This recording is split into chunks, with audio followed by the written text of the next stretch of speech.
Abril de 1945. A Alemanha nazista estava destruída. Depois de quase 6 anos de guerra, o exército alemão havia sido empurrado de volta até o próprio coração do país. As cidades estavam em ruínas, milhões de soldados haviam morrido e os exércitos aliados avançavam por todos os lados. No oeste, americanos e britânicos atravessavam a Alemanha. No leste, o Exército Vermelho Soviético se aproximava de Berlim. E dentro da capital alemã, a realidade era cada vez mais desesperadora. Hitler ainda estava no poder, mas a guerra já estava perdida. A última grande batalha da Segunda Guerra Mundial na Europa estava prestes a começar, a Batalha de Berlim. Uma batalha que colocaria centenas de milhares de soldados em combate, transformaria uma das maiores cidades da Europa em um campo de ruínas e terminaria com a queda de Adolf Hitler e o fim do Terceiro Reich. Para entender a Batalha de Berlim é preciso voltar alguns meses. Em junho de 1944, os aliados ocidentais desembarcaram na Normandia. Enquanto americanos, britânicos, canadenses e outros aliados avançavam pela França, o Exército Vermelho também destruía as forças alemãs na frente oriental. Em 1944, a União Soviética lançou a Operação Bagration, uma das maiores ofensivas militares da história. O resultado foi catastrófico para a Alemanha. Centenas de milhares de soldados alemães foram mortos, feridos ou capturados. O Exército Vermelho avançou através da Bielorrússia, Polônia e Europa Oriental. No início de 1945, os soviéticos já estavam a poucos quilômetros do território alemão. A Alemanha estava sendo esmagada entre duas frentes, mas Adolf Hitler se recusava a aceitar a realidade. Mesmo quando seus generais diziam que a situação era impossível, Hitler continuava ordenando contra-ataques. Ele acreditava que alguma reviravolta ainda poderia salvar o Reich, mas não havia mais exército suficiente, não havia combustível suficiente, não havia aviões suficientes e, principalmente, não havia mais tempo. Em abril de 1945, o objetivo soviético era claro: Berlim precisava cair. A cidade não era apenas a capital da Alemanha, era o centro político, militar e simbólico do regime nazista. Quem controlasse Berlim controlaria o coração do Terceiro Reich.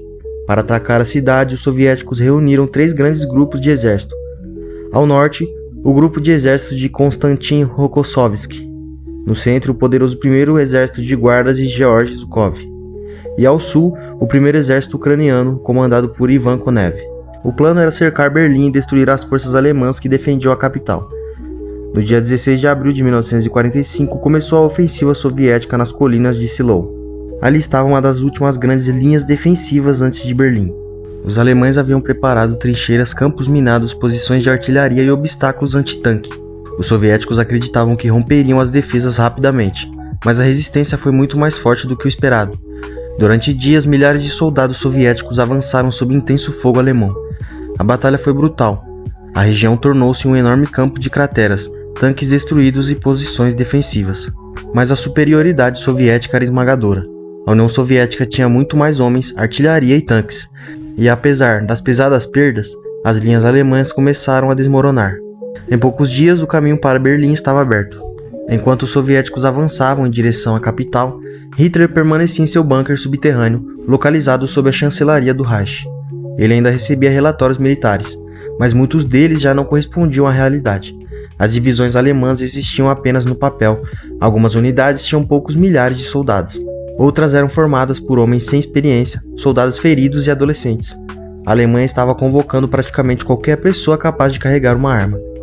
Entre os defensores estavam membros de Volkssturm, uma milícia formada principalmente por homens idosos e jovens adolescentes. Muitos deles nunca haviam participado de uma batalha.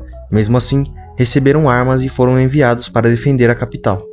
No dia 20 de abril, aniversário de Hitler, a artilharia soviética começou a bombardear Berlim. A cidade estava sendo atingida por todos os lados. Enquanto Hitler completava 56 anos dentro de seu bunker, o Exército Vermelho se aproximava cada vez mais. A guerra já havia chegado à capital. A partir do final de abril, a luta mudou completamente. Os soviéticos não estavam mais combatendo em campos abertos. Agora, precisavam conquistar uma cidade gigantesca. Cada rua podia esconder soldados alemães. Cada prédio podia se transformar em uma fortaleza. Tanques soviéticos avançavam pelas avenidas, mas eram vulneráveis a armas antitanque disparadas de janelas, porões e prédios destruídos. Os soldados alemães utilizavam especialmente o Panzerfaust, uma arma antitanque portátil. Era simples, barata e extremamente perigosa em combate urbano. Um soldado podia esperar um tanque passar e atacá-lo a poucos metros de distância. Por isso, os soviéticos começaram a utilizar uma tática específica. A infantaria avançava junto dos tanques. Os soldados protegiam os veículos e eliminavam posições inimigas dentro dos edifícios. Os tanques, por sua vez, destruíam barricadas e posições fortificadas.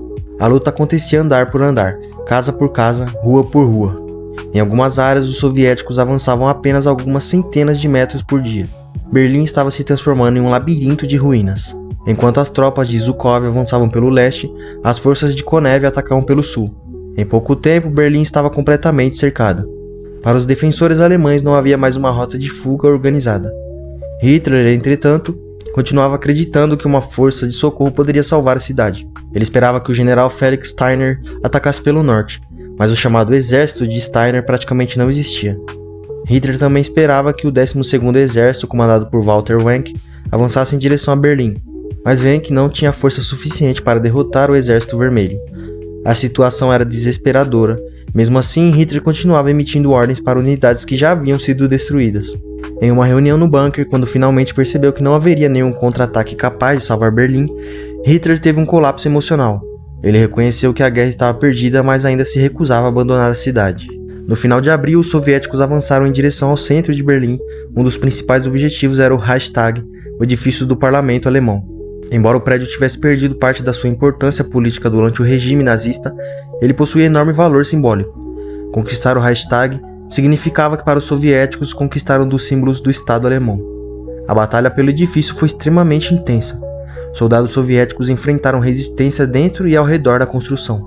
O Reichstag estava parcialmente destruído, mas ainda era uma posição defensiva poderosa. Depois de combates pesados, as tropas soviéticas conseguiram entrar no prédio. A bandeira soviética foi finalmente hasteada sobre o Reichstag. A imagem se tornou uma das fotografias mais famosas da Segunda Guerra Mundial, mas naquele momento, a batalha ainda não havia terminado. As forças alemãs continuavam lutando em várias partes da cidade. Enquanto Berlim era destruída acima dele, Hitler permanecia no bunker. No dia 29 de abril, ele se casou com Eva Braun. Pouco depois, ditou seu testamento político. No dia seguinte, 30 de abril de 1945, Adolf Hitler morreu dentro do bunker. A liderança nazista entrou em colapso, mas a batalha continuou. O sucessor de Hitler, o almirante Karl Dönitz, tentou organizar uma rendição parcial e preservar o máximo possível das forças alemãs. Muitos soldados alemães tentavam escapar para o oeste, buscando se render aos americanos e britânicos em vez de cair nas mãos dos soviéticos. Mas dentro de Berlim, os combates ainda eram intensos. As tropas soviéticas avançavam em direção aos últimos centros de resistência. O sistema de comando alemão praticamente havia desaparecido. Não existia mais uma estratégia capaz de salvar a cidade. Havia apenas unidades isoladas tentando sobreviver. No dia 2 de maio de 1945, o general Helmut Weidling, comandante da defesa de Berlim, ordenou a rendição da cidade. Os soldados alemães receberam ordens para cessar a resistência. Após dias de combate, a capital do Terceiro Reich havia caído. Berlim estava devastada. Milhares de edifícios haviam sido destruídos. As ruas estavam cheias de destroços. A infraestrutura da cidade havia sido gravemente danificada, e milhares de soldados e civis estavam mortos. A batalha havia terminado, mas a guerra na Europa ainda não havia acabado oficialmente. No dia 7 de maio, a Alemanha assinou a rendição incondicional em Reims, na França. No dia seguinte, uma segunda cerimônia aconteceu em Berlim. Na Europa, a guerra havia terminado. O regime nazista, que havia prometido durar 1000 anos, havia sobrevivido apenas pouco mais de uma década. A Batalha de Berlim foi o último grande capítulo da guerra na Europa. Ela não foi apenas uma batalha pela conquista de uma cidade, foi o confronto final entre o que restava do Terceiro Reich e um exército vermelho que havia atravessado milhares de quilômetros desde o início da invasão alemã à União Soviética. Em 1941, Hitler havia planejado conquistar a União Soviética. 4 anos depois, o exército vermelho estava dentro de Berlim. A cidade que havia sido o centro do poder nazista estava em ruínas, e, dentro de um bunker subterrâneo, o líder que havia iniciado uma guerra mundial estava morto. A Batalha de Berlim marcou o fim de uma das maiores tragédias da história da humanidade, mas também deixou uma lição que seria lembrada por gerações. Nenhum exército, nenhum regime, nenhum líder são invencíveis. Em abril de 1945, a Alemanha ainda lutava. Em maio, o Terceiro Reich havia desaparecido. A guerra na Europa finalmente havia terminado.